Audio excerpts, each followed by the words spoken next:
Hello students, welcome back to another session of economics of standard 12. Now in the first session I had discussed about introduction to microeconomics. Now the first chapter, that is your 12th chapter textbook, Maharashtra State Board, it is divided into two parts, that is microeconomics and macroeconomics. As I had explained before, it was about microeconomics. Now this session I will be doing about macroeconomics. Now micro, the word itself, it was derived from the Greek word micros. तो वैसे ही macro is derived from the Greek word macros. Okay, C और K का फर्क है, which means total और aggregate. अब macroeconomics जो है वो deal करता है huge में, large में. It studies the whole thing, aggregate thing और a total thing. अब macroeconomic variables, आप मीनिंग के अंदर क्या डालेंगे? macroeconomics का ये डालेंगे, it is derived from the Greek word macros, which means aggregate और total. फिर आप डालेंगे इसके अंदर macro variables. Okay, macro variables मतलब जो मैक्रो इकोनॉमिक स्टडी करता है, that means the macro economic variables you will put in like total income और total consumption, total demand, total supply, okay, aggregate, and all these things are that would the macro variables that consist of national income, that is also a macro variable. So macro variables जो है आपको उसके अंदर meaning के अंदर डालेंगे. The second part, now we come to the second part, that is a historical review. जैसे ही historical review आसान तरीके से मैंने माइक्रो का बताई थी, वैसे ही ये मैक्रो का आसान तरीका है आपको पॉइंट वाइज याद रखने का. ठीक है. नाउ अब माइक्रो जो है और मैक्रोज वो दोनों पहले से ही चलते आ रहा था, but people did not know that this was macro economics और दिस वाज माइक्रो इकोनॉमिक्स. दोनों के बीच का डिस्टिंग्विश नहीं किया हुआ था. सो माइक्रो और मैक्रो का जो है it was going on together as economics, एक ही सब्जेक्ट था. Then later on, you know, it became a macro subject. तो मैक्रो जो है माइक्रो के पहले से ही चलते आ रहा था. So the first point that you will have to term it as, it was the 16th and 17th century mercantilist group in England. Okay, mercantilist मतलब जो merchants होते हैं, जो डीलिंग करते हैं, जो बिजनेस करते हैं, those were called as merchants. तो वो जो ग्रुप था mercantilist group, they were advocated to the government. Government को लोग ने प्रपोज किए या गवर्नमेंट को बताया कि इस तरह से हम हमारा बिजनेस बढ़ा सकते हैं, हम इकोनॉमी को आगे लेके जा सकते हैं. सो तभी मैक्रो इकोनॉमिक्स का यूज हुआ था. So it is dating back to the 16th and the 17th century. ये हो गया आपका first point. Second point, in the 18th century physiocrats. Physiocrats किसको बोलते हैं? French thinkers. Okay, those who used to advise the government. So the French thinkers in the 18th century, they analyzed the national income. Okay, in a country, how the national income can be increased. So that was the second point that was there. So first point was about the mercantilist group. Second point is about the physiocrats or the French thinkers. Now the third point. Third point, you will have to talk about the Great Depression. So after the Great Depression, Lord John Maynard Keynes, he was the one who has popularized macroeconomics.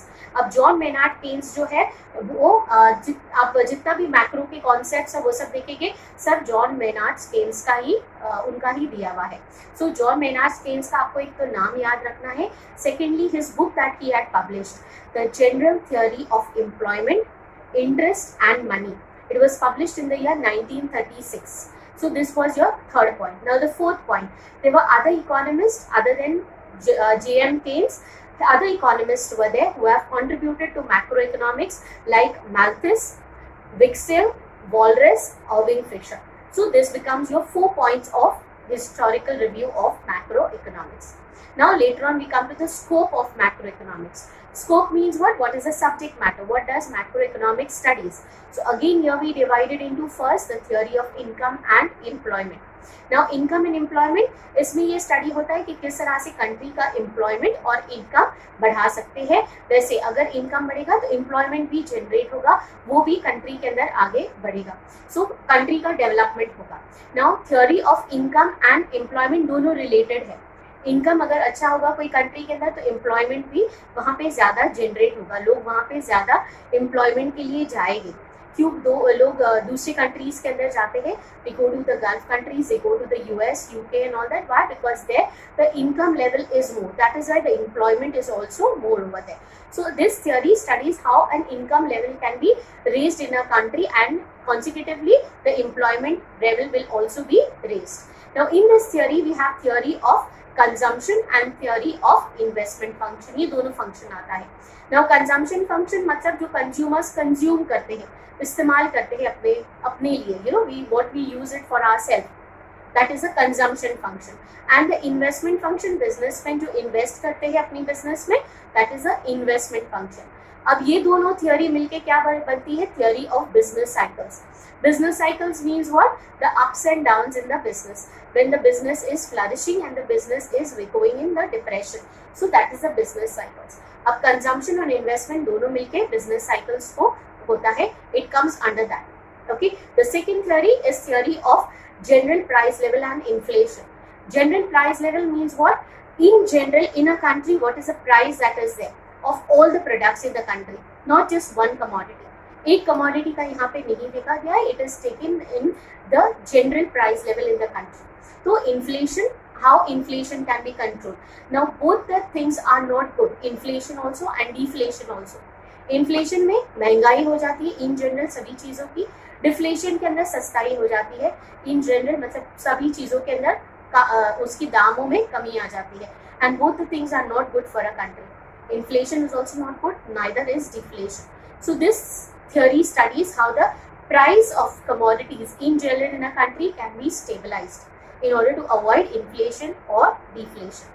Now we'll come to the third theory. The third theory is a theory of economic growth and development. Now economic growth and development both are related. Economic growth के अंदर क्या होता है, जब GDP जो होता है, real GDP वो या रियल नेशनल इनकम जो होता है वो इंक्रीज होता है, that is a growth. Development मतलब कुछ और उसके अंदर डेवलपमेंटल चेंजेस आता है कंट्री के अंदर, इंफ्रास्ट्रक्चरल चेंजेस आता है, that is the development part of it. So how in a country, जो डेवलपिंग कंट्रीज है specially, how they can increase and how they can develop, अपना इकोनॉमिक ग्रोथ कर सकते हैं और फाइनली डेवलपमेंट पे जा सकते हैं. सो ये थियोरी ये स्टडी करता है. Now will come to the last theory, that is macro theory of distribution. Now distribution का मतलब जो बांटना, यू नो डिस्ट्रीब्यूट करना. So what a country is distributing? The factors of production जो है land, labor, capital and entrepreneur. ये 4 factors of production है. अब इनको जो पेमेंट मिलता है, land को मिलता है rent, labor को मिलता है wages, capital को मिलता है interest और entrepreneur को मिलता है profit. तो ये जो 4 factors of production किस तरह से इनके prices distribute होते हैं. So that is in short you are talking about national income किस तरह से लोगों के अंदर distribute किया हुआ होता है. Okay, so this was the scope of macroeconomics. ये study करता है ये 4 theories. उसके बाद हम जाते हैं features of macroeconomics. Okay, so study this again the point wise features of macroeconomics. The first feature, study of aggregates. अब macro क्या है? It is a study of aggregates. ये total study करता है. It does not study specific things. छोटी छोटी चीज़ें नहीं study करता है, ये total study करता है. अब यहाँ पे वापस से दोबारा से आप macro variables के इसके अंदर नाम डाल सकते हैं कि it studies total consumption, it studies total savings, national income, total investment. ये जो macro के concepts आपने meaning में डाले थे वही सेम आप यहाँ पे डाल सकते हैं. Second point, it is a income theory. It is called as an income theory. Why? See, macro is called as a pricing theory and macro is called as a income theory. ये distinguish का भी point होता है. Now income theory क्यों बोलते हैं? क्योंकि इसके अंदर national income किस तरह से country का improve हो सकता है ये study करता है जो हमने theory में देखे थे. Third point, general equilibrium. Micro में हमने क्या देखे थे? Partial equilibrium. अब general equilibrium का मतलब क्या है? Everything is dependent on each other. हम सपोज नेशनल इनकम को स्टडी कर रहे हैं, नेशनल इनकम को आप दूसरी चीज़ों से अलग हटा के आप नहीं स्टडी कर सकते हैं बिकॉज बहुत सारे फैक्टर्स हैं जो वो नेशनल इनकम को अफेक्ट करेंगे. So you can not separate it out and study it separately. Other things factors affect it out. तो मैक्रो क्या समझता है कि ठीक है it's okay if other factors are affecting it out. That is general equilibrium. Everything depends on each other. That is what general equilibrium analysis assumes it out कि हर एक चीज एक दूसरे के ऊपर डिपेंड होती है. ठीक है, ये जनरल इक्विलिब्रियम का है. Next, interdependence. Interdependence again the same thing, everything else is dependent on each other. That is what. तो ये दोनों पॉइंट रिलेटेड है, जनरल इक्विलिब्रियम और interdependence. Everything is dependent on each other. दूसरे फैक्टर्स भी है जो उसको असर करते हैं, अफेक्ट करते हैं. Next is the lumping method. Lumping method means what, macroeconomics studies the whole forest and not a single tree. मतलब क्या, वो पूरे फॉरेस्ट के अंदर जितने भी ट्रीज है सारे ट्रीज को एक साथ इकट्ठा टोटल स्टडी करता है और एक सिंगल ट्री को नहीं स्टडी करता है। एक सिंगल ट्री को माइक्रो इकोनॉमिक्स स्टडी करता है, macro will study the whole forest, so that is known as the lumping method और together collectively it studies it out. Now the next one, growth models. अब macro economics models ये करता है, it helps in making models which helps in the growth of a country। तो models मतलब एक छोटा mini structure, miniature है जो हेल्प करता है स्टडी करने के लिए। अब जैसे एक बड़ी बिल्डिंग अगर बनाना है तो इमीडिएटली आप बड़ी बिल्डिंग बनाना शुरू नहीं करेंगे ना, पहले उसका एक मिनिएचर बनाएंगे, स्मॉल मॉडल बनाएंगे, और अगर कुछ प्रॉब्लम है क्या है तो वो मॉडल बनाने में पता चलेगा कि ओके ये इतनी बड़ी स्ट्रक्चर खड़ा करने से पहले आप इसी के अंदर आप इसको एडजस्ट करो जो भी मिस्टेक्स है। आप बड़ा स्ट्रक्चर के अंदर करेंगे मिस्टेक्स तो it would become very costly और it would not be possible there to rectify it out. So that is what macro economics एक ह्यूज लार्ज स्टडी करता है, तो इसके लिए एक ग्रोथ मॉडल बनाने के लिए हेल्प करता है, right. Now the next one is general price level। general price level means what, macroeconomics helps in the general price level, okay। general price level जैसे हमने price level किए थे, in general in the country what is the price level that is equivalent or that is prevailing in the country, that is general price levels। and the last is the policy oriented। policy oriented means what, the general price level it policy बनाने में help करता है, different policies that is there। The government जो policies बनाता है वो help करता है कि गवर्नमेंट को पॉलिसीज बनाने के। Now will come to the next part of it, that is importance of micro economics. तो इम्पोर्टेंस ऑफ माइक्रो इकोनॉमिक्स मतलब क्या है, हम ये स्टडी करते हैं कि माइक्रो इकोनॉमिक्स कौन से फील्ड के अंदर या कहाँ पे इसका इम्पोर्टेंस है, where micro economics can be used और can be helpful. The first is it helps in functioning of an economy। Now importance of a macroeconomics means what, it helps how an economy, how a country can function, okay। so functioning of an economy, macroeconomics helps it out कि country को help करता है कि किस तरह से हम country को चला सकते हैं, उसको function कर सकते हैं। second is economic fluctuations। the fluctuations that are there in the economy, it helps to study that also। Economic fluctuations मतलब the inflation, the deflation, okay, the depression में कभी इकोनॉमी चले जाती है, तो इकोनॉमिक फ्लक्चुएशंस को हेल्प करता है स्टडी करने के लिए कि in order to make an economy stable, it helps in a country के ओके स्टेबल इकोनॉमी पकड़ने के लिए। Third is national income. National income means what, it helps in a country to decide और to increase the national income of an economy. एक country का national income किस तरह से हम बढ़ा सकते हैं, इंक्रीज कर सकते हैं, वो हेल्प करता है। The fourth one is economic development। ये डेवलपिंग कंट्रीज के लिए हेल्प करता है किस तरह से आप कंट्री को आगे डेवलप कर सकते हैं। तो इकोनॉमिक डेवलपमेंट कंट्री के अंदर लाना, कंट्री के अंदर डेवलप करना, ये आप देख सकते हैं। Next is performance of an economy. Now national income अगर कंट्री का बढ़ेगा तो परफॉर्मेंस भी बढ़ेगा कंट्री का।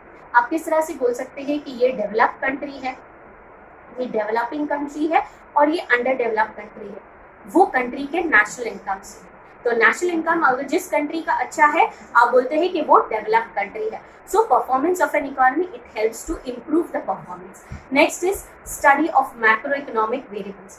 मैक्रो वेरिएबल्स जैसे total savings, total investment, aggregate demand, aggregate supply, ये सब को स्टडी करने के लिए हेल्प करता है। सो that is the macro economic variables. And the last is the level of employment.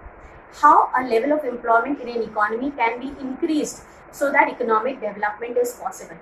तो इकोनॉमी के अंदर अगर एम्प्लॉयमेंट बढ़ेगा तो ऑब्वियसली वहाँ पे डेवलपमेंट कंट्री के अंदर होगा, it would be beneficial to it. Now with this our macro section is over। We have finished off with our macro section। There is a distinguish of macro and micro also, तो वो भी आप study कर लो। And during this lockdown period I request you all to sit and study at home। Okay, so revise this lecture, revise it out again and again till the time you understand it out. Thank you. Have a nice day.